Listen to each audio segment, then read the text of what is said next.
the equipment that are needed for blood drawing.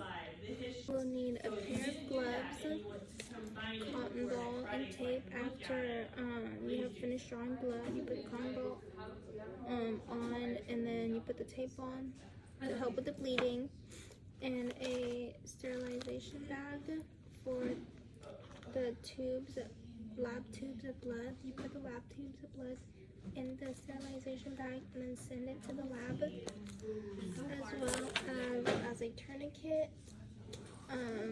This will help you bring out a person's vein that you are needing, and if you can't fully get the vein, ask them to pretend they're squeezing a ball.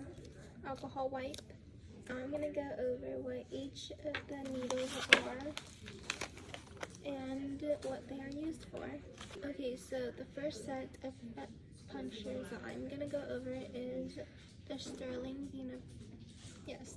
venipuncture, and these are the equipments. I need a tube, a syringe, a needle, and another needle, but this one isn't sharp.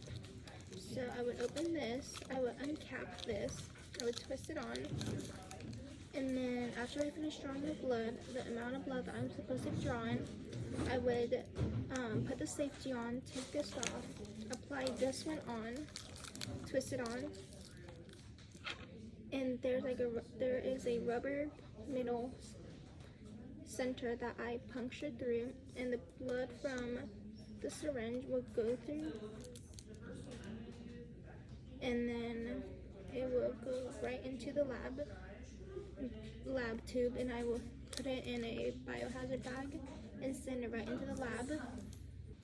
The reason I would use the Sterling venipuncture method is I would use the Sterling vena cava,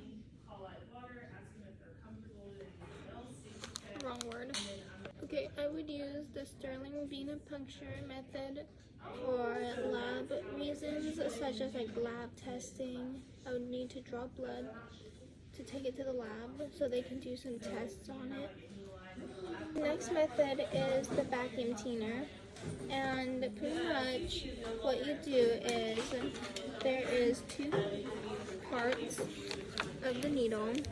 This part will go into the patient's arm. This part will go right onto the bottom of this, and you do not stick it in.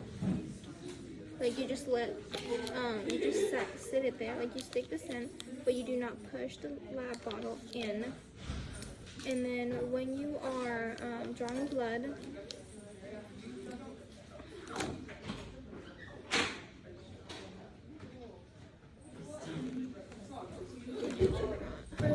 for this method, the butterfly method, there's two needles. This needle will go into the patient's arm. This needle will be applied onto this syringe that has no top on it. It will go right on top, but I put on top of this, I will put a lab tube right there, but I will not push the gray needle up or anything because I'm not drawing blood yet. Right after I find the puncture site, I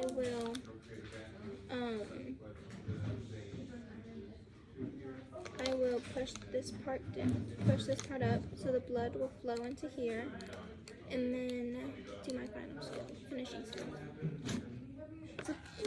That's not my face. Okay, the supplies I need for a vacuum cleaner is alcohol wipe, so holding it by the hub, I personally prefer to go over the top. Okay, for vacuum cleaner, I would use a syringe with no top on, a lab tube, and a syringe that has a needle both ends. I would use the green part to stick the patient. I would use the gray part, put it through here, flip this upside down, through here, and I would use two tubes, and I'm gonna have to switch them out, and then switch them out, and then discard, put the safety hazard on and discard it in the sharps container. I would send this to the lab, and then I would throw this away in a normal trash can because it's not sharp or anything.